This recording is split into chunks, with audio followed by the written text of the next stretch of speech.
Então, bom dia a todos e todas presentes. A gente está iniciando o terceiro dia de apresentação dos trabalhos do ENID, Residência Pedagógica e PIBID. A gente inicia essa manhã com as avaliadoras Cristiane Fernandes e Fernanda Mello. Vou passar a palavra para elas, então. Como sempre a gente tem feito, os apresentadores, as apresentadoras têm 10 minutos para apresentar o trabalho, para fazer a sua apresentação. Depois, as avaliadoras têm 5 minutos para fazer os comentários e, se também for fazer perguntas, dentro desses 5 minutos. Então, eu passo a palavra para vocês. Bom trabalho. Bom dia a todos e todas. Como o Paulo falou, terceiro dia do ENID, que está sendo um sucesso, né, graças a Deus. Estou aqui para coordenar a sessão, né, e junto com a professora Fernanda, pode se apresentar. Só para dizer, eu sou professora do Campus 4, do curso de Matemática, né, e coordenadora do Residência Pedagógica lá de Matemática. Professora. Bom dia, gente, mais uma vez. Eu sou professora do Departamento de Língua Portuguesa e Linguística do Campus 1, aqui em João Pessoa mesmo, né? Junto com a Cristiane, estamos aí nessa função de conversarmos hoje pela manhã acerca dos produtivos trabalhos que vocês realizaram durante esse tempo. Obrigada pela participação. Bem, vamos começar já, né, Paulo? Porque já são 8h02, para não ter atrasos. Os estudantes do trabalho da residência pedagógica na educação do campo já se encontram? Estão todos presentes? Assim, todos que eu digo que vão apresentar, né? Olá, bom dia. Tá, né? Então, vou fazer a apresentação do seu trabalho. Bom dia. Então, vamos iniciar. Estou esperando meu companheiro. Oi, desculpa, pode. Certo, estou esperando meu companheiro entrar, ele está com o documento para apresentar. Ops. Isso é importante que vocês... Caso alguém possa ir na frente e depois... A gente pode passar para o segundo, Paulo? Será que todo mundo... Quem vai apresentar do segundo trabalho já se encontra? Para a gente chamar o segundo trabalho? Então? Sim. Certo. Sim. Ok. Estamos aqui. Vou chamar, tá?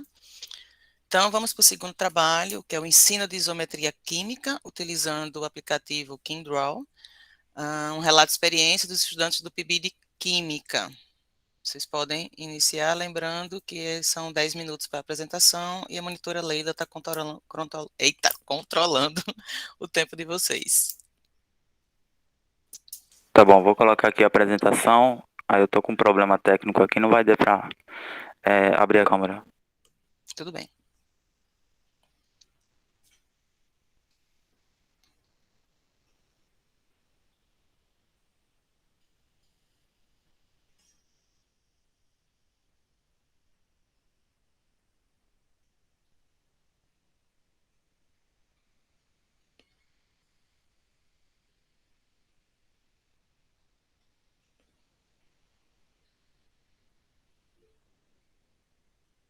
Pode falar, Vinícius.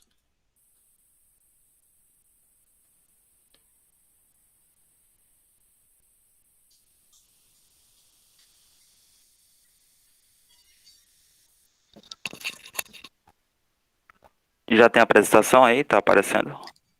Estava e você se tirou da tela. E agora? Agora, pronto. Ok. Tá no tamanho ideal. Eu acho que tu ficou com a mão levantada aí. Mas tudo bem. Deixa eu organizar aqui.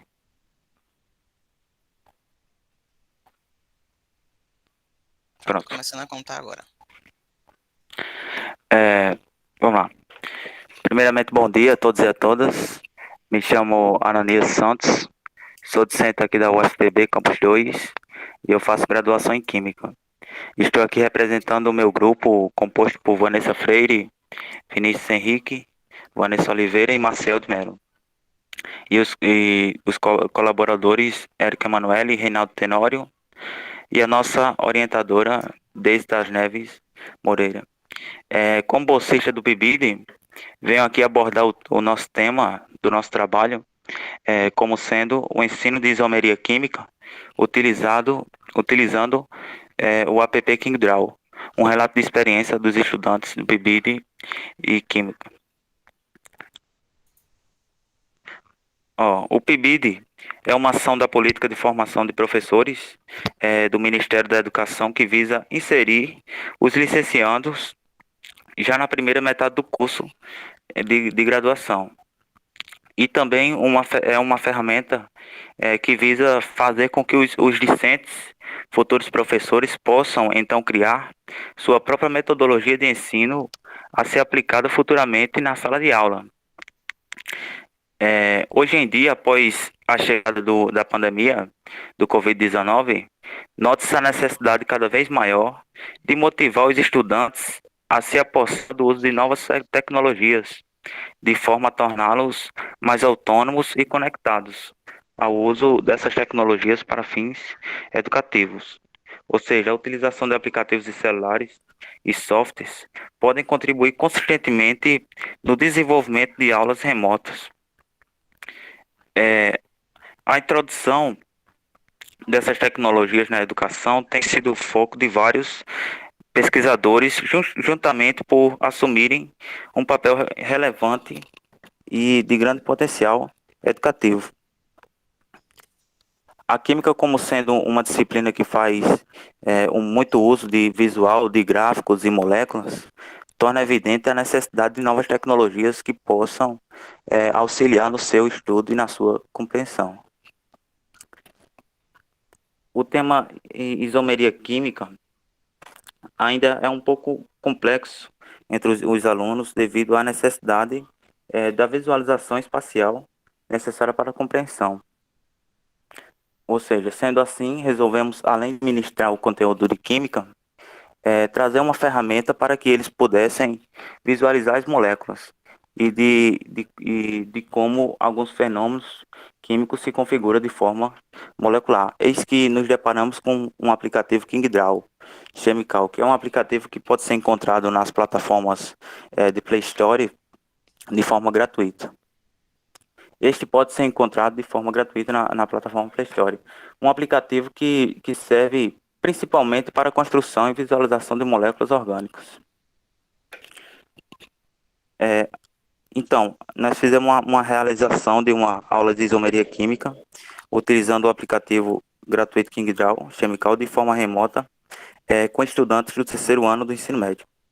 E essa aula foi ministrada para o Colégio Pedro Américo, da cidade de Areia PB.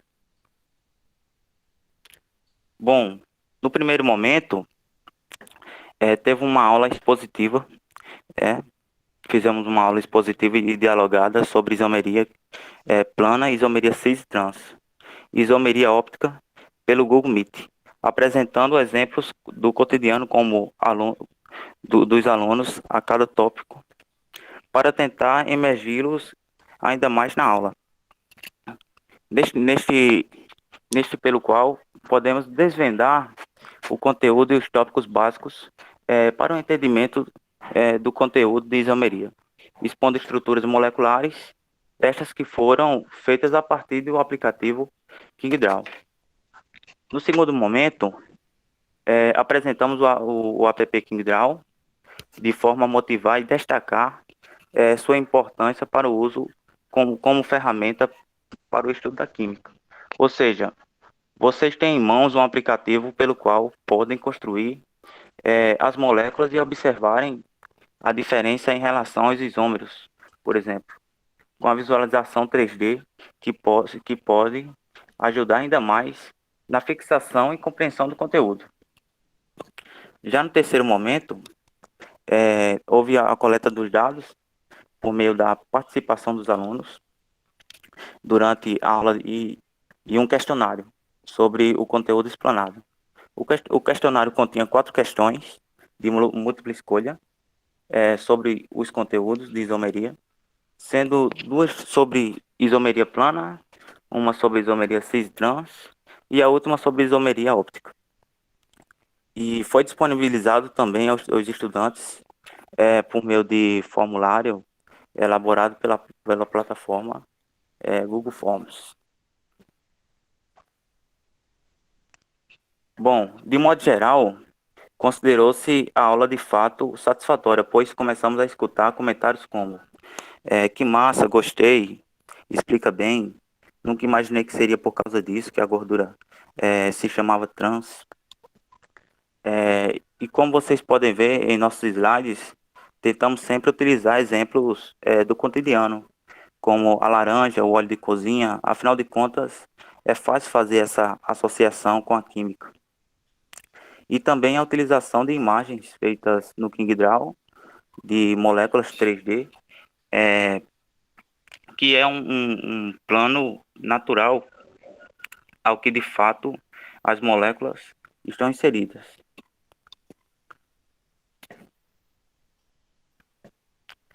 Bom, em relação ao questionário, 20 estudantes responderam, de 20 acertaram 16 o primeiro questionário, e a segunda questão acertaram 17, isomeria plana. Já nas questões 3 e 4, ambas isomeria óptica, na questão 3, nenhum acertou a questão A. 15 alunos acertaram a questão B, 10 alunos acertaram a letra C, e 11 alunos acertaram a letra B. Já na questão 4, 15 alunos acertaram a primeira pergunta, 10 alunos acertaram a segunda pergunta. E pronto. Aí, considerações finais. A aula ministrada desempenhou um importante papel com os alunos, pois possibilitou que os mesmos se apropriassem de novas possibilidades e ferramentas tecnológicas para auxiliar na compreensão do conteúdo de química, especialmente no que se refere à isomeria. Baseando-se nestas ideias, podemos destacar a necessidade cada vez mais crescente em direcionar as ferramentas tecnológicas já disponíveis pelos discentes para fins educativos em sala de aula. Antigamente eu ouvia frases vindas de professores dizendo como os aparelhos celulares, por exemplo, estão atrapalhando o foco de tais estudantes. Hoje já podemos, com mais maturidade, lançar um novo olhar para estas tecnologias de forma a direcionar como ferramenta de grande potencial educativo na sala de aula. Pronto, eu quero agradecer ao FPB, à CAPES e ao Departamento de Química e Física pela oportunidade em participar deste projeto e por toda a estrutura e esforço que fizeram para manter de forma ativa e regular um projeto que, apesar das dificuldades, não deixa de se autodestacar como importante não só para a rede acadêmica, mas também para a sociedade. Obrigado. Parabéns, Felipe, pela apresentação e por ter cumprido o prazo, o tempo bem direitinho. Parabéns. Parabéns. Você começa? Eu começo, Fernanda? Você Fica à vontade. Eu tenho mais uma curiosidade. Primeiro, pedir desculpas porque eu li o título errado. Eu falei isometria, porque como sou da matemática, existe isometria na matemática, e eu fui no isomeria, perdão, né, a Deise e aos alunos do PIBID, e parabenizar pelo trabalho. Na verdade, é uma curiosidade, né? Assim como em matemática, a gente tem muitos aplicativos disponíveis, né, na rede hoje em dia, né, para trabalhar objetos de conhecimento das nossas áreas, mas aí eu fico pensando, esse aplicativo no ensino presencial, né, ele funciona bem, assim, dá também para os estudantes estarem com o seu celular em sala de aula, logados juntos com o professor, né, no aplicativo e trabalhar nesse aplicativo junto com o professor, né, porque a gente sabe que apesar de todas as dificuldades, o ensino remoto terminou nos trazendo esse plus, né, de a gente conseguir compartilhar numa tela para todo mundo, da nossa internet, com o uso do aplicativo. Mas aí é uma curiosidade, dá para trabalhar no ensino presencial? Sim, apesar do aplicativo ele ser em inglês, né, a sua configuração em inglês, a gente tentou encontrar português, mas não encontrou, mas ele não tem tanta essa necessidade, essa dificuldade em relação à interpretação. Ele é mais para você... a gente que trabalha com química, a gente trabalha muito com gráficos, com moléculas, etc. E é muito bom ter um aplicativo que você possa visualizar, né, essas moléculas de forma 3D, como ela se comporta, né, no espaço. E sim, dá sim para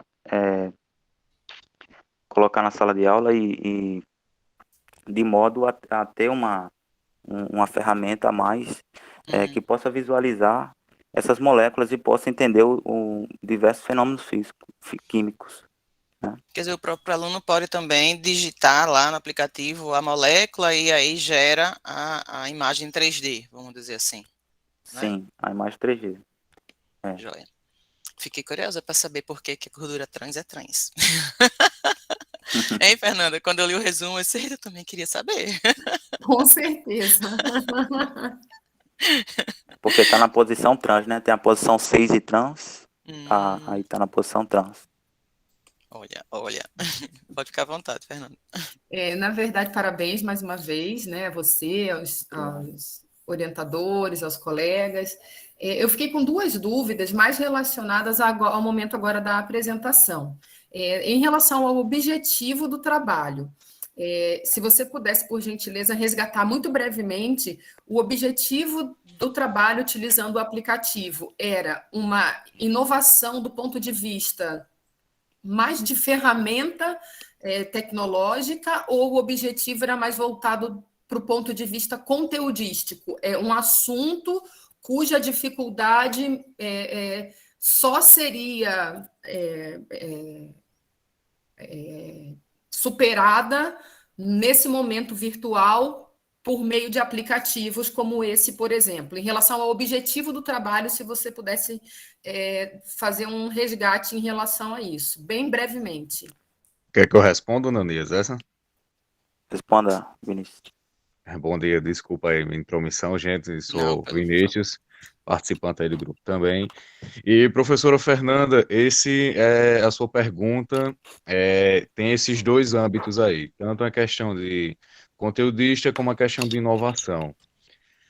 Porque a gente viu que o aplicativo ele é extremamente simples de se você introduzir, tanto na sala virtual como na sala presencial.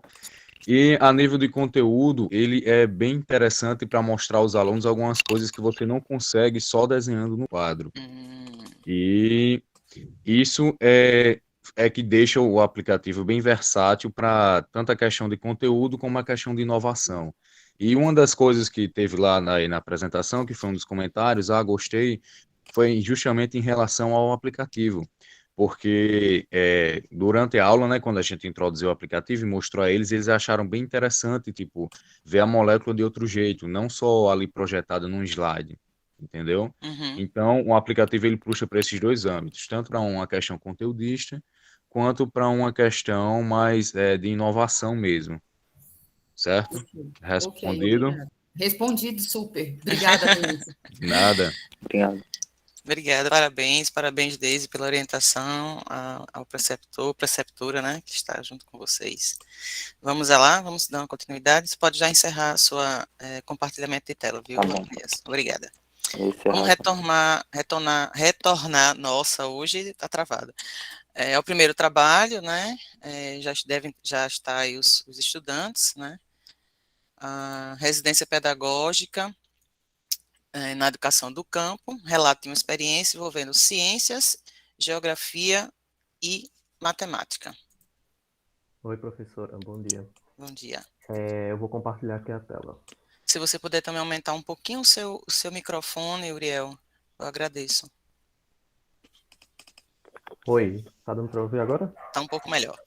Pronto, vou compartilhar aqui.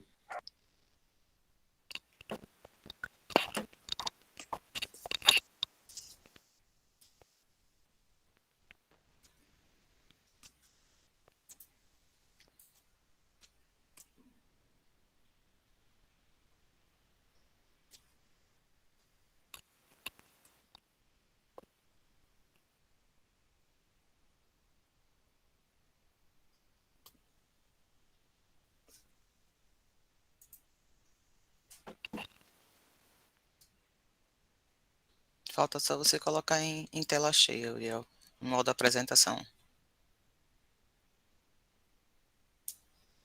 E aqui no meu computador, infelizmente, não vai. Eu aperto. Estava, na verdade, está para mim tela cheia, mas para vocês não aparece, eu acredito. Não tá realmente como tela cheia pra gente. Aqui tá, Você mas está compartilhando janela ou tela inteira? deixa eu ver. Porque pode compartilhar a janela inteira, assim, o computador todo. Se você botar só a janela, realmente, às vezes, o PowerPoint Ah, tá janela, não tá só janela. coloque a tela inteira e não uma janela, certo? Apresentar a tela inteira.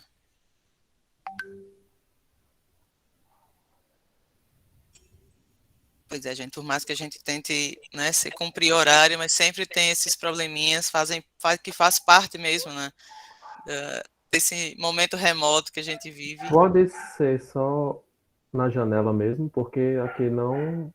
Eu tô aqui, aperto em tela inteira, mas não aparece o. Não, você aperta em tela inteira, aí não aparece a tela do Meet pra gente. Isso. Clique em cima da tela do Meet, clique em cima dessa Pronto. tela, aí agora vai ficar o azulzinho lá, compartilhar, Aí eu aperto compartilhar. Pronto, certo? tá. Ótimo. Vai aparecer a tela do Meet.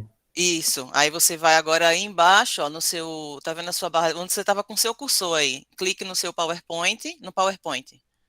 Olha, isso, a gente tá vendo. Isso. Agora vai lá em compartilhar. Em Não, compartilhar. não, lá mesmo no PowerPoint onde você estava. Hum. E aperta aqui na. Isso, para apresentar slide, exatamente. Clique Pronto. aí, pronto. Aí onde tem essa barrinha aí, interromper ou ocultar, você pode estar em ocultar. Isso. Pronto. Pronto, fica à vontade. Vamos contar seu tempo a partir de agora. Meu áudio tá ligado, né? Tá? Seu áudio tá Tá. ligado. Porque na hora que eu for falar já vai estar. Enfim, não mexo aqui. Enfim. Luana? Pronto. Olá, bom dia a todos. Eu vou dar início e o Uriel vai complementando sobre a apresentação. Como já foi falado, o nosso é Residência Pedagógica na Educação do Campo, relato de uma experiência envolvendo ciência, geografia e matemática.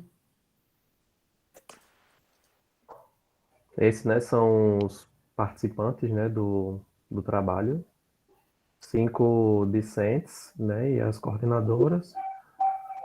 E a preceptora do residência. Bom, o nosso projeto, né, que está entrelaçado com o curso de pedagogia, com área de aprofundamento na educação do campo, né, ele foi elaborado coletivamente e abordando um eixo principal, que é o eixo temático educação do campo, né, e aí escolhemos a cultura, o território e a identidade para ser trabalhada nessa questão, envolvendo a alfabetização e letramento, né, que são usados de uma maneira lúdica e indisciplinar nesse projeto. A gente atuou em uma escola quilombola, né, Albino Pimentel, localizada no município do Conde, né, na Paraíba, e a gente vai apresentar essas atividades elaboradas, o planejamento e como foi realizado as disciplinas de matemática, ciência e geografia, de uma maneira interdisciplinar, trabalhando todas as disciplinas conectadas, e não deixando de abordar a questão do território, identidade e cultura, porque faz parte da questão quilombola, e aí a gente vai continuar.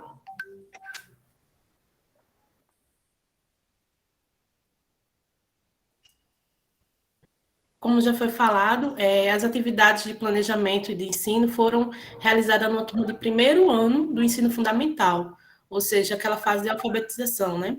As atividades aconteceram remotamente, né, por videoconferência por conta da pandemia, e a turma possui 20 alunos, né, matriculados. No entanto, somente 13 têm as condições atendidas de participar do ensino remoto pelas questões de falta de equipamento, internet, aí que influenciou muito, né, nessas questões educacionais. As demais atividades foram impressas na escola, né? A gente mandava para a professora e a professora fazia esse intermédio, né?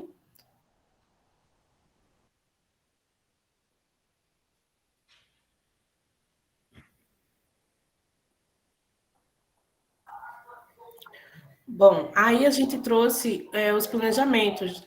A gente abordou, utilizou, claro, a base comum curricular, e abordamos as principais habilidades, né? Porque tinha tudo a ver com aquela temática principal.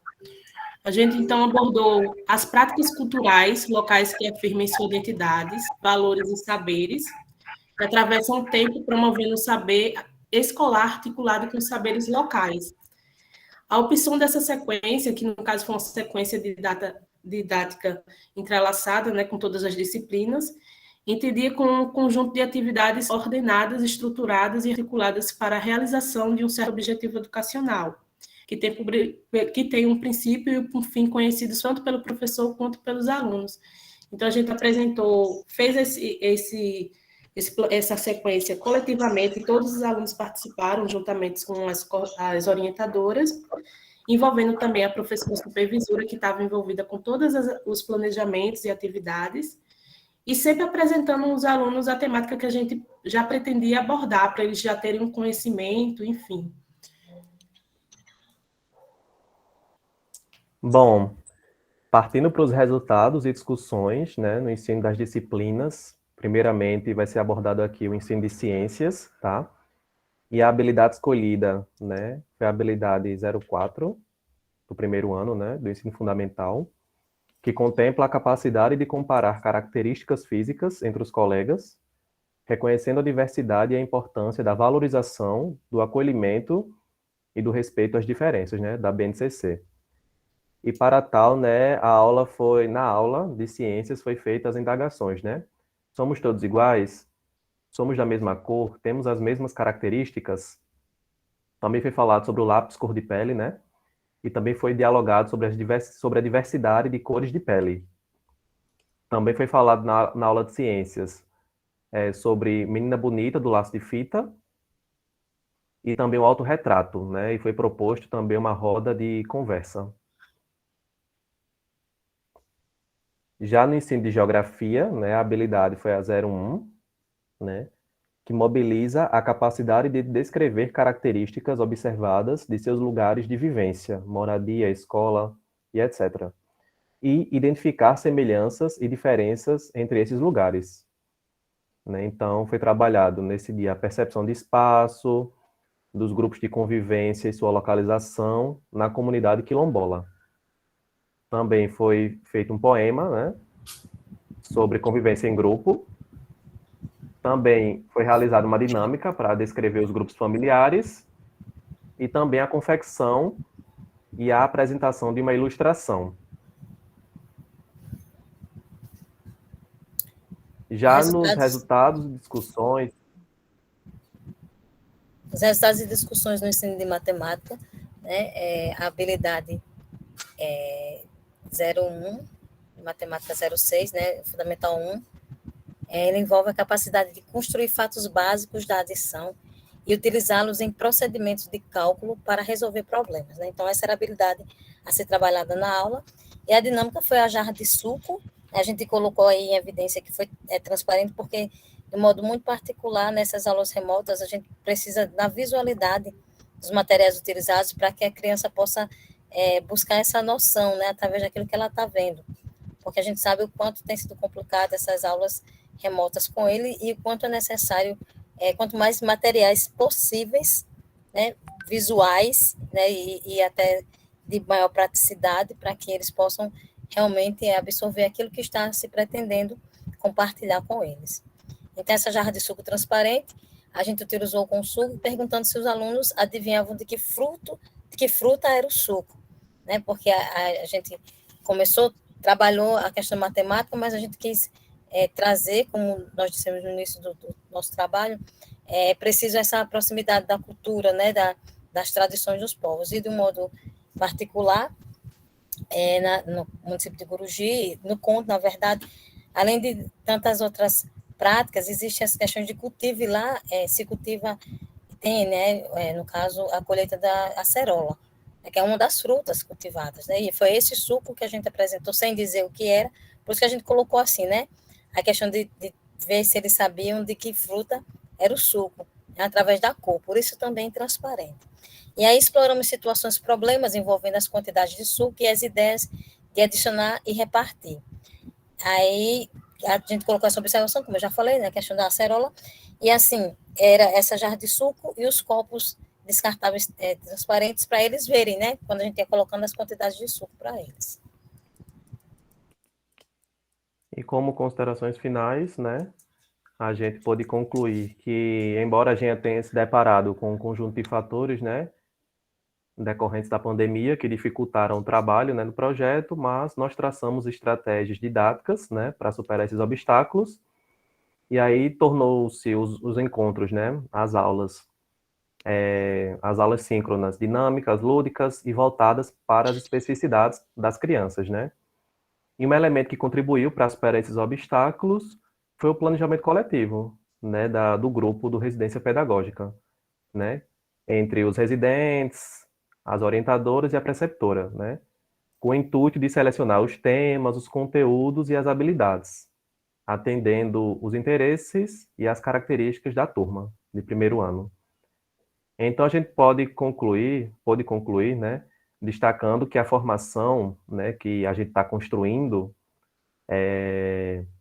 no programa Residência Pedagógica, que essa construção nos traz elementos nessa formação que nos possibilitam planejamento, né, diante de desafios, né, como o ensino remoto, e além também de possibilitar nós, residentes, trabalhar com temas inerentes a contextos da educação do campo e quilombola, né, que é o foco do nosso curso, né, e vai acrescentar mais sentido à nossa formação.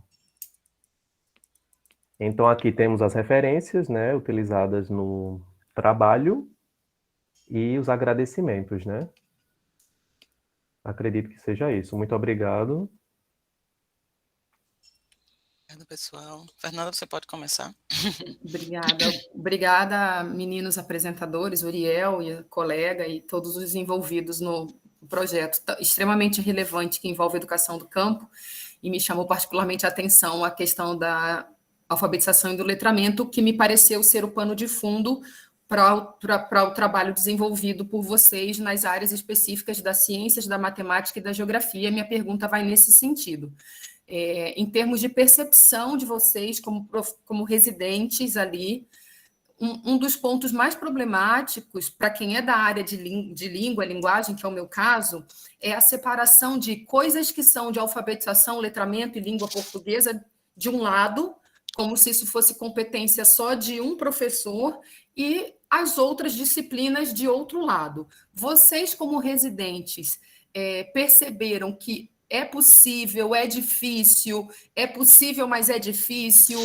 O que vocês perceberam durante as intervenções de vocês nessa relação entre a área da alfabetização e do letramento, tão fundamental no nível que foi explorado por vocês, e um trabalho feito por outras disciplinas que eu até pensei, vai ter ninguém de língua portuguesa? Não. Ciências, matemática e geografia. Então, eu queria saber da experiência de vocês como residentes em relação a isso, a terem adentrado em um campo que é bem específico e que causa grande dificuldade. Deixa eu falar bem rapidinho. Quando a gente vai fazer, até como o Uriel grifou essa questão do planejamento, nós sempre estamos nesse diálogo, porque, inclusive, nas nossas formações, tudo aquilo que a gente vai estudando, que a gente vai escrevendo, vem sempre à tona essa questão, né? É preciso primeiro alfabetizar para depois ensinar história, geografia, ciências. Então, eu acredito que esse mito, de verdade, está sendo quebrado, mas, ao mesmo tempo, como você colocou, é difícil. Não é uma tarefa fácil, por quê? Porque a gente, à medida que a gente vai apresentando os conteúdos, por exemplo, de ciências, de geografia e de história, a gente quer apresentar para que eles possam aprender aquele conteúdo, né? Aprender aquele assunto.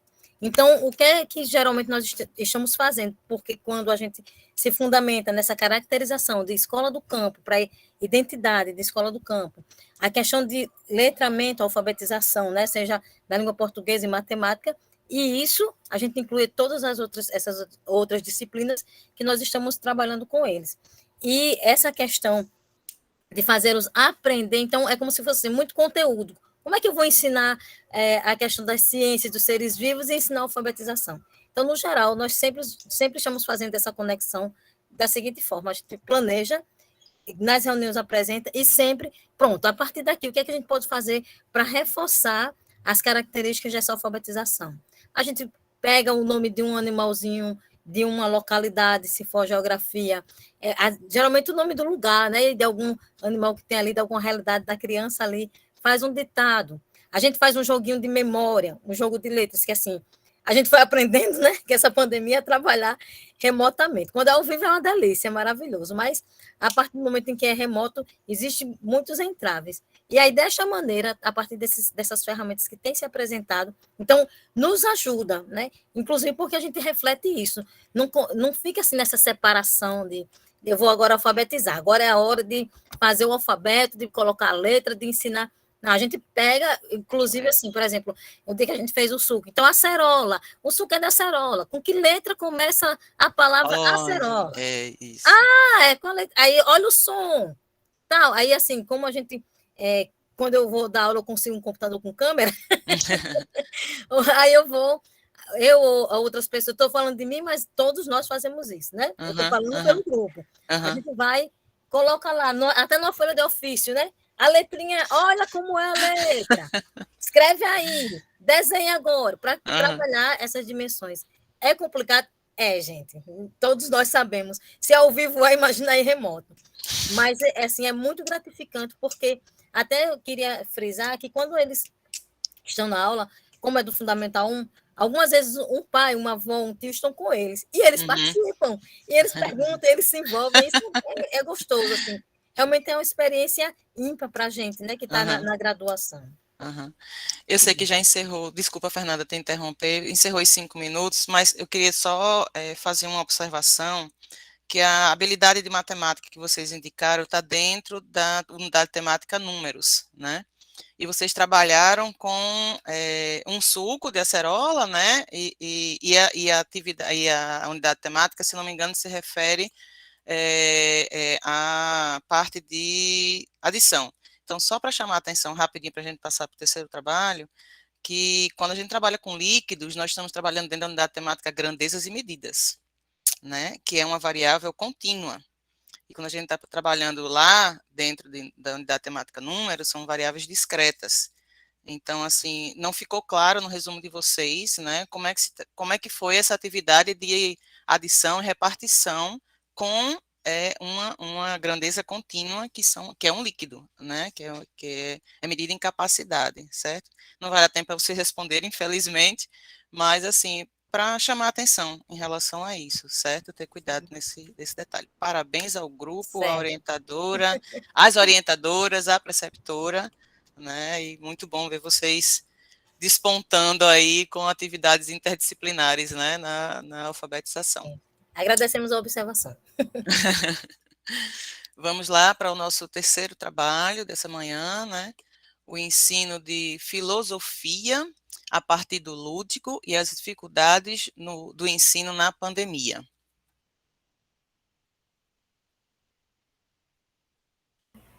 Olá, bom dia. Bom dia, Caio. Bom dia, Cristiane, tudo bem? Tudo bom. Pessoal, vou fazer essa apresentação. Somos eu e Jefferson, colega do Residência Pedagógica da UFPB, Filosofia. Acho que o Jefferson não pôde comparecer, então vou apresentar para vocês, tá? Um pouco do nosso trabalho. Não temos uma exposição em tela, então vou mais conversar com vocês durante 10 minutos. Esse é o nosso tema, o ensino da filosofia a partir do lúdico e as dificuldades do ensino na pandemia. Somos eu, Caio Lívio, e Jefferson do Regos Batista. Nosso orientador, o professor Gil Franco Lucena dos Santos, e o nosso professor preceptor, o Diego Soares de Souza, na ECIP Francisca Ascensão Cunha, que fica aqui nos bancários do projeto Residência Pedagógica. Então, esse nosso trabalho foi pensado a partir dessa experiência, como aprimorar a experiência do Residência, diga-se de passagem, já no ambiente online, quer dizer, a gente teve essa experiência de estágio já toda durante a pandemia, então já fomos ao projeto para lidar com essas contradições dessa nova fase tecnológica e um pouco assustado do que viria, né? Mas quisemos pensar como um projeto original, desde antes de sabermos como se daria a questão do lúdico, a questão do entretenimento em sala de aula. Como fazer uma sala de aula um lugar de interesse, né? Como fomentar interesse em sala de aula. A gente sabe das dificuldades de fazer o aluno voltar-se à educação, ainda mais hoje em dia. Por hoje em dia, entendam-se aqui uma crítica às dificuldades que esse período trouxe, né? Que a ultratecnologização está trazendo, mas ao mesmo tempo também não podemos abandoná-lo. Vamos falar um pouco sobre isso. Então, a primeira questão que nós nos fizemos foi como pensar uma metodologia de ação do Residência Pedagógica em Filosofia, especificamente para esse período virtual, né? Tanto o interesse de provocar entretenimento, como pensar esse entretenimento, esse fazer com que a atenção não se perca, não se define, especificamente para esse período. Então, perguntamos primeiro qual a relação essencial entre professor e aluno, quer dizer, o que há de particular nessa relação, característica central. Uma possível resposta talvez envolva 2 pilares de reflexão. Um primeiro que envolve o domínio por parte de um elemento, professor, domínio de conhecimento, de conteúdo mesmo, material, no processo de desenvolvimento da educação. É preciso que haja um elemento dessa relação disposto a passar algo em particular ao outro. Do oposto, a gente tem uma relação totalmente horizontal, mas que não se dá a especialização do conhecimento. E um segundo elemento, uma segunda característica, é aquela que contempla a virtude ética, moral e pedagógica da educação, do perceber, do empatizar, do direcionar as demandas a partir dos contextos de aprendizagem. Ou seja, é uma dimensão muito mais ligada à disciplina da pedagogia, da compreensão didática, compreensão dos elementos necessários a fazer um conhecimento, passar ao aluno de maneira interessante, de maneira a manter a atenção, de maneira a ser adequado e bom àquele contexto. Então, se o professor nasceria um pouco dessas 2 dinâmicas, respaldadas, ora, pelas demandas da comunidade, portanto, as demandas políticas, as necessidades que uma determinada sociedade colocou a educação naquele período, queremos saber como inserir o lúdico, o entretenimento aos alunos nesse contexto. Então, pegamos primeiro uma referência, essa da Universidade de Harvard, Projeto Zero da Universidade de Harvard, que trabalha com a ideia de aprendizagem lúdica, envolve jogos, atividades divertidas, né? Ativação de uma mentalidade de experiências que são enquadradas no uso lúdico da filosofia em particular, nesse caso. O lúdico como meio pelo qual o professor possa canalizar e propor assuntos, né? Então, esse foi o nosso ponto de partida, nosso fio de Ariadne. Tudo bem, como interessar aos alunos, através do lúdico, a ciência da filosofia. Então, a palavra entretenimento, por exemplo, ela diz respeito àquilo que mantém, que segura, né? Entretém, né? Possui entre. Como, talvez a gente possa até pensar a palavra entretenimento como um mecanismo de interação da comunidade envolvida. Então, nesse sentido, a educação passaria por reter a comunidade, reter os alunos, reter a educação em um algo, né? Em uma teia de saber. Então, o Projeto Zero fala para a gente que uma aprendizagem lúdica envolve mais do que jogos e atividades divertidas, né? Quer dizer, não é só a brincadeira. Envolve também a ativação de uma mentalidade em que as experiências são enquadradas como ocasiões para ser curioso e criativo, e onde professores e alunos possam experimentar alegria e agência. Portanto, fala-se de uma teia disto, uma teia de ativação de experiências agradáveis que, ao mesmo tempo, tragam o ensino e o saber em seu centro. A filósofa Viviane Mosé, em uma palestra chamada Educação Contemporânea e os Desafios da Escola do Brasil, expõe uma reflexão nesse sentido. Quer dizer, ela diz, olha, o aluno pode decorar, mas aprender, a gente só aprende com aquilo que nos toca afetivamente, humanamente, ou seja, com aquilo que nos move. Ou seja, ela está discutindo aqui o que nos traz uma formação continuada, o que nos traz, inclusive, memória das coisas, como sendo aquilo que a gente troca afetivamente, né? Não basta uma sala de aula expositiva. Há algo a mais, é mais ou menos nesse sentido. E só para eu me organizar. Falta quanto tempo? Faltam uns 5 minutos. Quem está marcando? Leila disse 5 minutos. Tá, vou dar sequência então. Vai caber no tempo. Então, o lúdico, o entretenimento, teria esse caráter de envolver a relação docência de ciência em uma teia voluntária. Voluntária por quê? Porque há que ter interesse. Se for uma teia involuntária, a gente cai na autoridade da educação, que, em última análise, gera desinteresse, gera obrigatoriedade no sentido vulgar, que não é o direcionamento que nós estávamos buscando. Então, há que ter interesse. Se não há interesse, a educação, em nosso ver, já está fracassando, e nós, como residentes, sentimos isso no cotidiano, né? Quando essa meta não foi bem realizada, nós nos perdemos. Quando conseguimos, sentimos que ela que caminhou a educação nesse sentido. Quer dizer, foi meio que o nosso termômetro. Então, mais uma citação para Platão, né, no pensamento pedagógico de Platão, aprender o mesmo que recordar. Quem já viu um pouco de filosofia sabe que Platão trabalha com a ideia de teoria da reminiscência. Para ele, o conhecimento, a ativação do saber em indivíduo se dá como memória. Quer dizer, não vamos ao novo simplesmente, quando o professor nos expõe algo, mas sim a uma relação entre o novo e uma memória, porque aquilo estaria na nossa alma já, né? Então, aprender é o mesmo que ativar algo em nós. Mas também essa ativação necessitaria de um vivido interessante a essa pessoa, esse indivíduo, de modo a que esse conhecimento fosse ativado. Quer dizer, primeiro é necessário que se dê em vida uma ocasião de interesse de saber, para que esse saber prévio, que faz sentido para nós, né? Quer dizer, isso aqui faz sentido, é quando um saber se ativa na ideia de Platão. Então, a partir de todas essas análises, concluímos que é necessário entreter, talvez até primordial. Tem o elemento conteudístico da relação professor-aluno, que o professor sabe, mas o elemento de carregar e de ser carregado pela pedagogia, pelo conteúdo de sala de aula, pelas necessidades daqueles alunos em específico, é talvez central. Isso não se confunde, em verdade, com a ideia de um professor animador de torcida, né? Um professor que está lá simplesmente para fazer uma imagem caricatural da educação. Não é isso, não é nesse sentido, mas há que interessar. Então, particularmente no ensino de filosofia nesse período, como diria o José Humberto Ferreira, é necessária a criação de parâmetros filosóficos para que o jovem possa criticar sua história e suas circunstâncias de forma original e autônoma, mas sempre perpassado pelo interesse nesse sentido.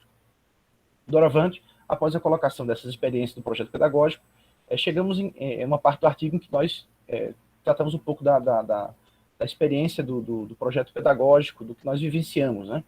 Como o Jefferson não compareceu, vou falar brevemente, né? Até porque já está esgotado de tempo, mas tecer uma crítica breve, né?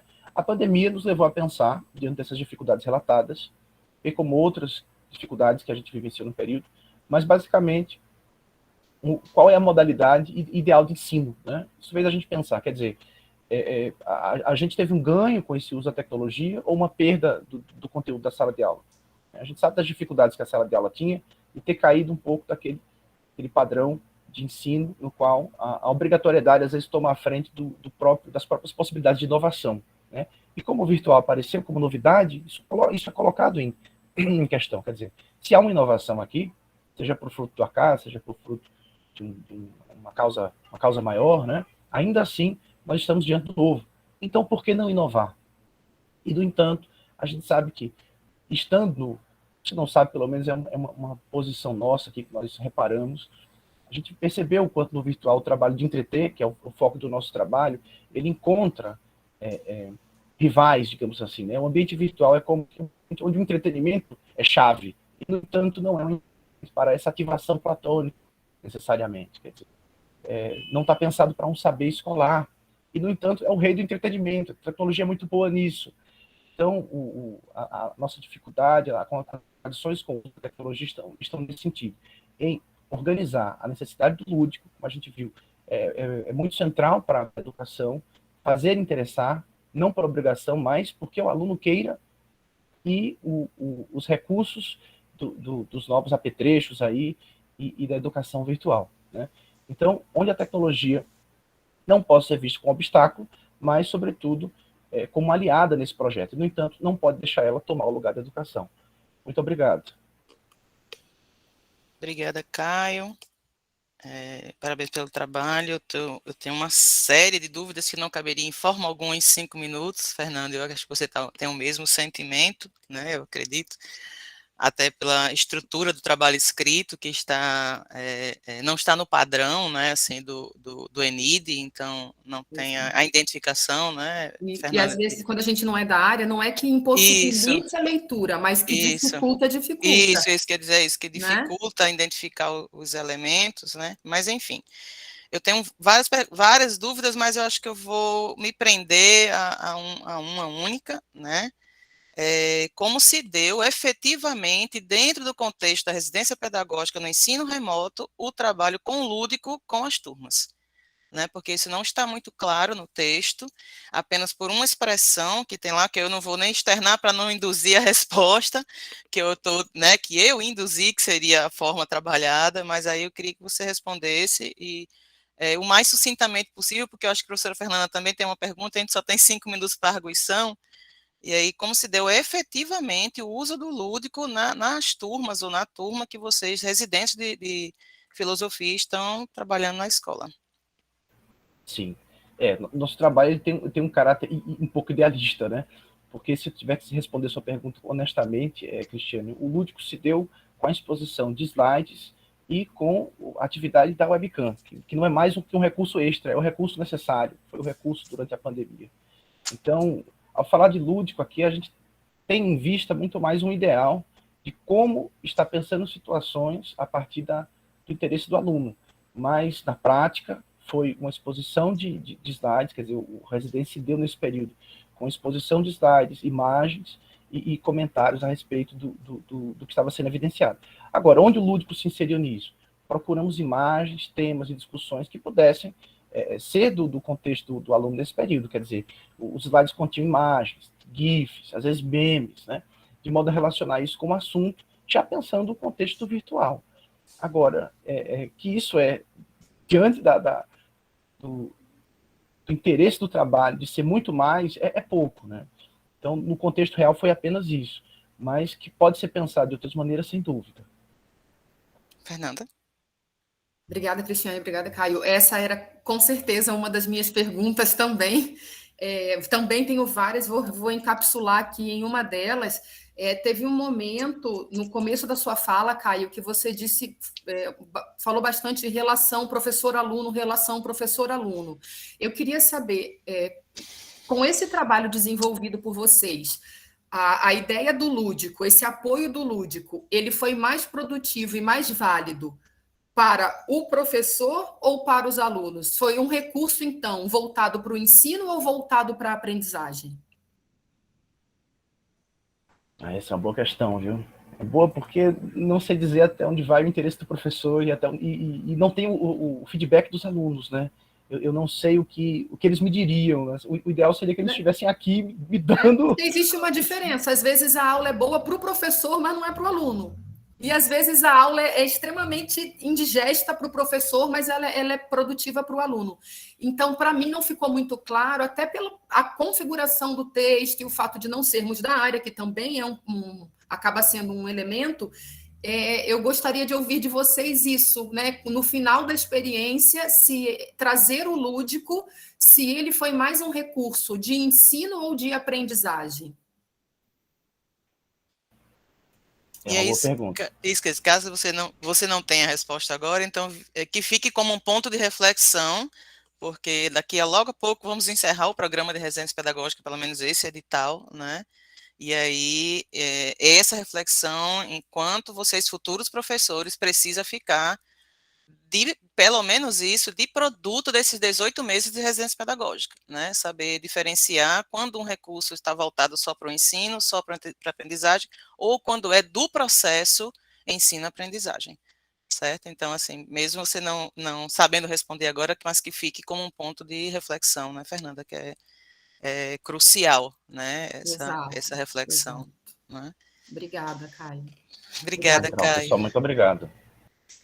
Vamos para o último trabalho desta primeira sessão, da manhã, o PIBID e a utilização de metodologias ativas no processo de ensino-aprendizagem de alunos do PROEJA. Bom dia, estou aqui. Vou pedir desculpas porque não vou poder ligar a câmera, a internet aqui onde eu estou está um pouco instável. Tudo bem, Então, para Ana. não dificultar a apresentação, tá certo? Tá certo, não tem problema. Pronto.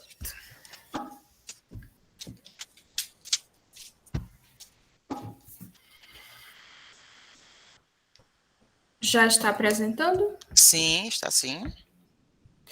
Pronto, então, mais uma vez, bom dia a todos e todas. O nosso trabalho teve como tema o PIBID e a utilização de metodologias ativas no processo de ensino-aprendizagem de alunos do PROEJA. E aí foi organizado por nós, bolsistas do PIBID, eu e Ana, o Eric Lucas, Matheus, Raniele, e orientados pela nossa professora supervisora, a professora Rocicleia, em colaboração dos nossos coordenadores, o professor Rivete, professora Juliana e professor Fernando.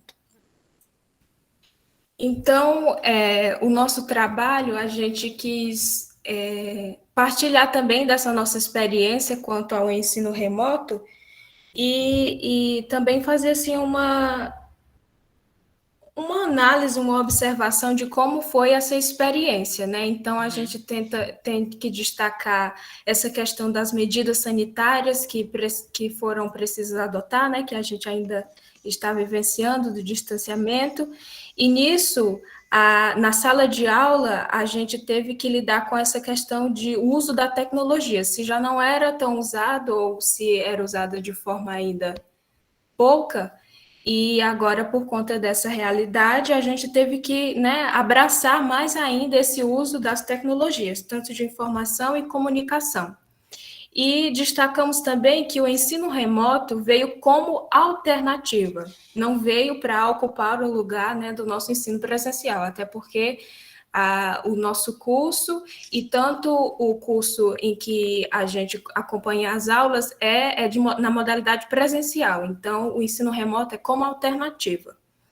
E destacamos também que esse processo demonstrou muito da resiliência dos professores e professoras na questão de aperfeiçoar essas habilidades e também na busca, se ainda não era usado ou pouco usado, mas de ter o uso dessas metodologias ativas no ensino, né, para que não ficasse uma coisa muito maçante nem muito pesada para tanto o professor como para os alunos. E a gente pôde observar também essa exclusão digital, né, ao contrário da inclusão. Nem todos puderam ou podem ter acesso ao ensino remoto, por conta da dificuldade financeira ou até pelas dificuldades que vão surgindo ao longo. Então, a gente também destaca que nem todos os estudantes têm esse acesso. E como busca também desse uso no ensino, desse dinamismo e essa procura da interatividade com os estudantes. O objetivo do nosso trabalho é observar, avaliar a importância da utilização de metodologias ativas como estratégia didático-pedagógica no processo de ensino-aprendizagem na aulas de biologia do curso de eventos na modalidade PROEJA. Então, esse curso a gente acompanha com a escola parceira, que é o Instituto Federal da Paraíba, o campus João Pessoa. Bem, então a nossa metodologia, as atividades foram desenvolvidas nessas turmas do 2º, 3º e 6º períodos no curso de eventos, lá no IFPB, campus João Pessoa.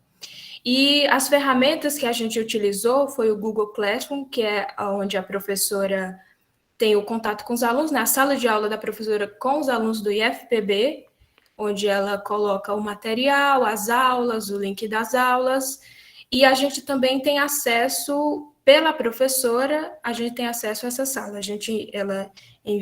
Nós enviamos as atividades que a gente desenvolve para ela e ela coloca na sala com os estudantes. E também a plataforma do Google Meet, onde acontece a aula síncrona.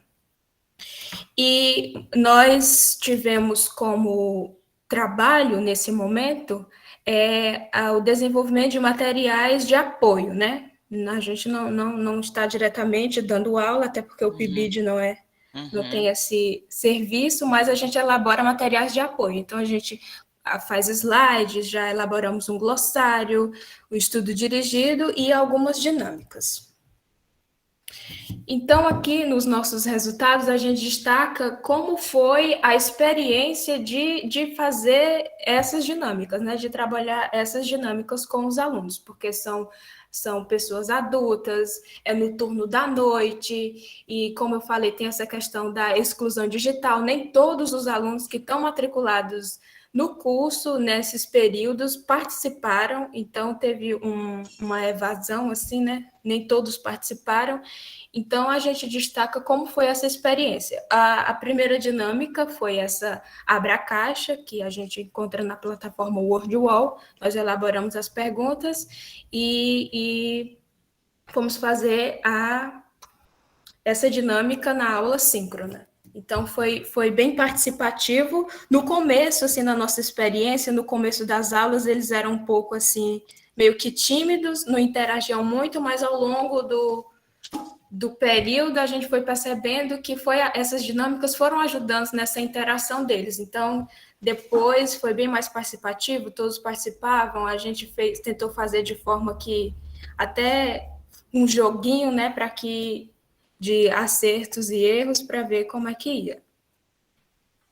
Também fizemos um quiz sobre interações ecológicas. Nós acompanhamos, claro, somos do PIB de Biologia, acompanhamos as aulas de Biologia, a nossa professora supervisora.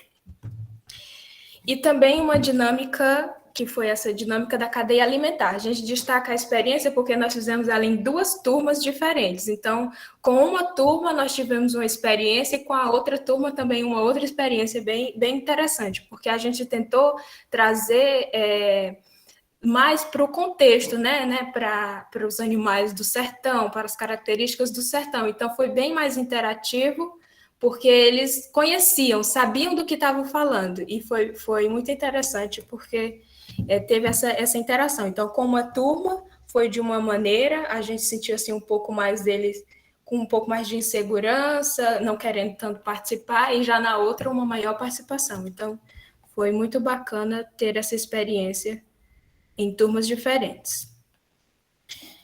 Tá, então, como considerações finais, a gente observou que esse uso dessas dinâmicas melhorou bastante a nossa interação entre eles e entre nós também, participantes do PIBID, com a professora, e promoveu o protagonismo dos discentes, tanto nós que estamos no PIBID, que estamos fazendo essa experiência diretamente já com a sala de aula, mesmo nos períodos iniciais do nosso curso, e dos discentes do IFPB, os alunos do curso de eventos.